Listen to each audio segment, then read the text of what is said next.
Are you ready to unravel the mysteries of one of America's most notorious haunted houses? Join me as we delve into the spine-chilling tales of Blackwood Manor.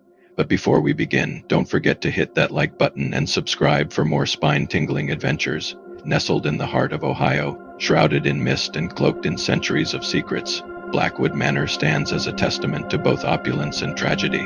The year is 1888, and the Industrial Revolution is sweeping the nation, ushering in an era of innovation and, more importantly, unimaginable wealth. Amidst this whirlwind of progress strides Elias Blackwood, a man driven by an insatiable ambition and a relentless pursuit of more. With an iron will and a keen business acumen, he amasses a fortune that makes him a prominent figure in society, allowing him to indulge in the finer things in life. Among his many indulgences, he sets his sights on creating a grand estate, a symbol of his success and a sanctuary for his family. Enter Clara, a woman whose beauty is only matched by her fragility. She becomes Elias's wife, drawn to his magnetic personality and the promise of a life of luxury. However, the boundaries between love and obsession are blurred when Elias's possessive nature begins to take hold. Together, they welcome their daughter, Eleanor, into the world, a beacon of innocence and joy amidst their complicated marriage. But as the years pass, a dark cloud hangs over the household. Clara's health begins to deteriorate. Ravaged by an illness that baffles the finest physicians of the time, her condition worsens, and despite Elias's desperate attempts to save her, she wastes away before his eyes. Overwhelmed with grief, guilt, and perhaps a touch of paranoia, Elias seeks solace in the recesses of his mansion, retreating to his study surrounded by books and artifacts that hint at a darker side to his obsession with the occult. Meanwhile, young Eleanor seems to sense the turmoil within her father, finding comfort in imaginary companions that only she can see and hear. As the weight of his loss crushes Elias, he begins to see Clara's fading presence in their daughter, becoming increasingly protective of Eleanor, convinced that something sinister is at play. But how did this all culminate in horror? What drove Elias Blackwood to commit such a heinous act? To understand the darkness that consumed him, we must delve deeper into his past. Born in humble beginnings, Elias harbored dreams that soared far above his station.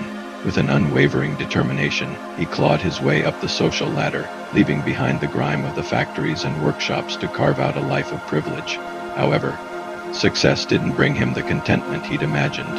A gnawing emptiness lingered within him, driving him to seek solace in the arcane and forbidden.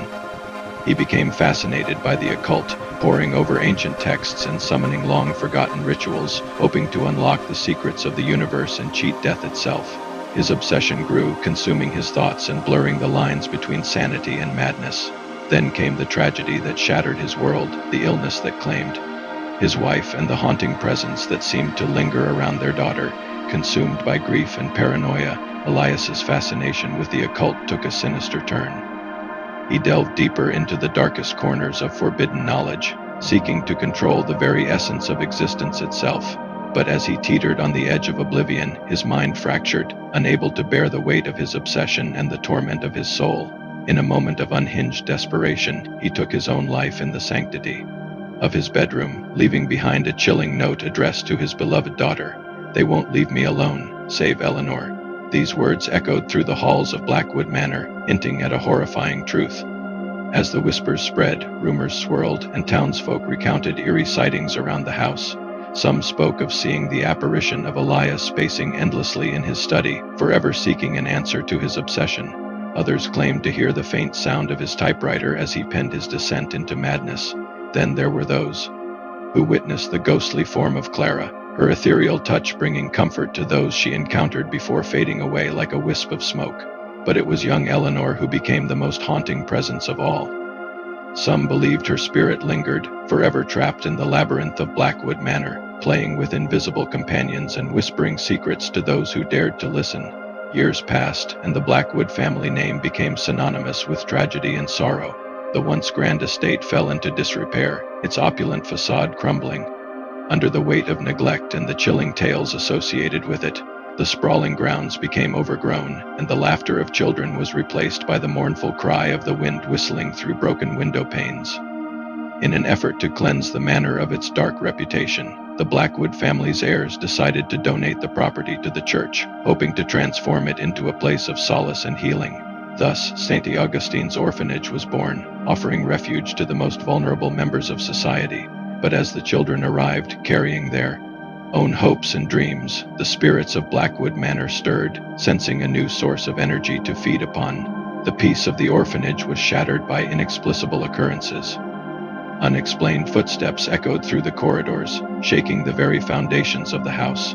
Toys moved on their own, dancing in an eerie waltz across the nursery floor. And then there were the whispers, the disembodied voices that seemed to emanate from the walls themselves, sharing fragments of the manor's tragic past. The caretaker, a devout man named Father Michael, dismissed these occurrences as mere tricks of the imagination, determined to create a sanctuary for the children. Despite the unsettling events, he pressed on, hoping to shield the innocent minds entrusted to his care from the shadows of Blackwood Manor. But the spirits had other plans. One fateful night, 5 children vanished without a trace from their beds, leaving behind an eerie silence that chilled everyone to the bone. The disappearance sent shockwaves through the community, and theories abounded, yet no concrete answers were found. Haunted by the mystery, Father Michael ultimately decided to close down the orphanage, leaving the once bustling halls echoing with emptiness once again. Over the decades, Blackwood Manor stood as a silent sentinel, its secrets buried beneath layers of dust and decay. Local legend grew, weaving tales of the manor's haunting past and the lingering spirits that refused to depart. The grounds became shrouded in mystery, with some claiming to witness strange lights flickering in the attic window at night, while others swore they heard the faint strains of a ghostly piano sonata echoing from within. In recent years, Blackwood Manor has become a hub for paranormal investigators and thrill seekers eager to unravel its mysteries.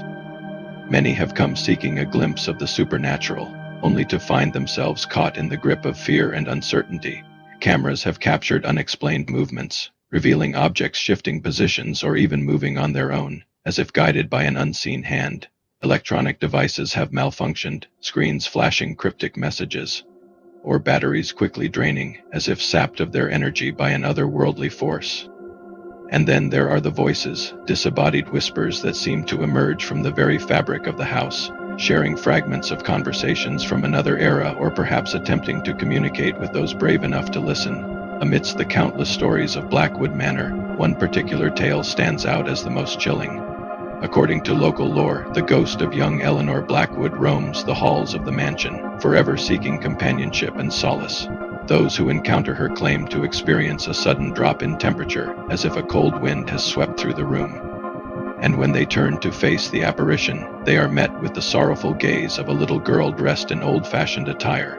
Some have even claimed to witness the gathering of spectral children, their laughter echoing through the halls before fading into the shadows, as the sun sets over Blackwood Manor, casting long, eerie shadows. Across the overgrown grounds, the veil between the living and the dead grows thin. Those who dare to explore the house after dark are said to be greeted by a palpable sense of dread, as if the very walls are closing in, trapping them within their suffocating embrace. Unexplainable footsteps echo in the stillness, and whispers seem to slither around, sharing tales of anguish and despair. Some have even claimed to see the shadowy figure of Elias lurking in the darkness, his presence heavy with guilt and despair. Blackwood Manor remains a place of profound mystery and intrigue, drawing those who seek to unravel its secrets and confront the darkness that resides within. Its reputation as a haunted house continues to grow, solidifying its place as a chilling landmark steeped in tragedy and the supernatural. For anyone who dares to venture near, Blackwood Manor stands as a haunting reminder of the enduring power of the past and the restless spirits that refuse to find peace. What do you think? Is Blackwood Manor truly cursed, or are its spirits seeking to share their stories with the world? Let us know your thoughts in the comments below. And if you enjoyed this spine-tingling tale, don't forget to hit that thumbs up button and subscribe for more ghostly encounters. Thanks for joining me on this chilling exploration. Until next time, stay safe and keep your eyes open for the supernatural.